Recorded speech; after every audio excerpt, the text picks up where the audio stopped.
Hello, this is Coach Lydia Knight, and we are ending eating disorders and freeing women from every cage. And a really powerful part of freedom is to be able to advocate for yourself when it comes to your interactions with medical professionals.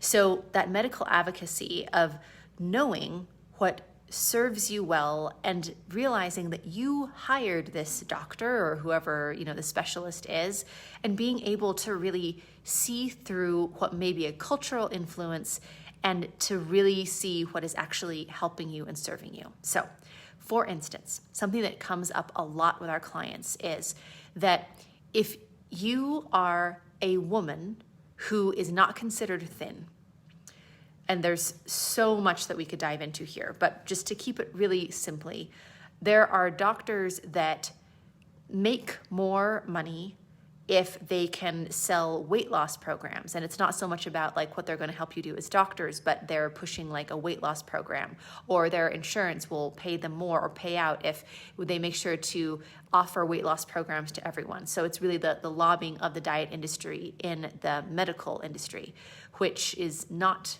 good for women and not good for the world.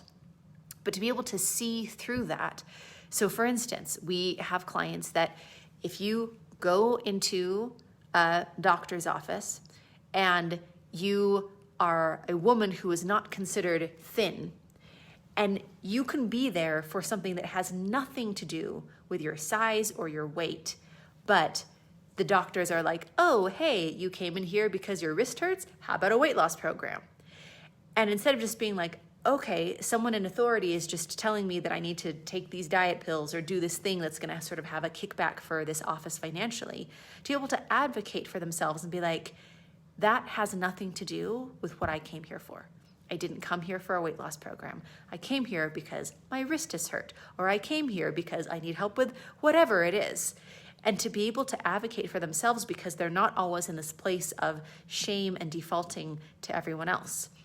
Another example of this is there are a lot of women who do not get the health care that they need because medical professionals don't see past their size. So it's essentially, oh, hey, you're having these symptoms happening. Why don't you lose some weight first and then come back? As if weight loss is the magic pill for everything, when in fact, they're not getting the medical attention they need for things that are unrelated to their weight. And their weight is actually something that is keeping them back from having medical care. And to be able to advocate for themselves and really show up and empowered and ready to say, hey, this is actually what I need. This is not about my weight. This is about me needing help with this particular thing because I'm here hiring you as my doctor to help me. Another example of this is being able to call out when a medical professional is saying something that is very culturally influenced, but has nothing to do with, them as a doctor. So we had a client that was talking about how, she went to the doctor and she was malnourished because of, some things that were happening. And, she used to have an eating disorder and, all those things. And so she had lost weight. And the doctor said, hey, isn't this great news?